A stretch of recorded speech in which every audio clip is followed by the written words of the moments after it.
জুড়ে পড়া শাশুড়ির আদরে বিভৎস কাহিনী। কেন তুমি এমন কাজ করলে? বুঝবি না খুশি, তাতেই বুঝবি না।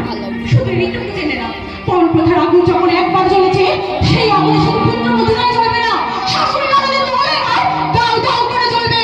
ওরে ভাই, তুমি তো লেখাপড়া জানো, কেন তুমি এমন নিষ্ঠুর কাজ করলে? শুনবি শুনবি কেন? শিউলি স্বেচ্ছায় তার সুখ স্বপ্ন আশাকে বিসর্জন দিয়ে চিরদিনের মতো ধরে গেল। কেন অরূপ চৌধুরী দ্বিতীয় পক্ষের স্ত্রী, এই চৌধুরী বাড়ির ছোট বউ আজ সমাজের চোখে সাজলো মাফি নিব।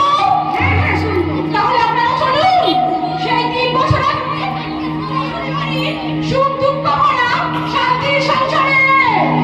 আজকের নারী বিদ্রোহী পাপ করে রেহাই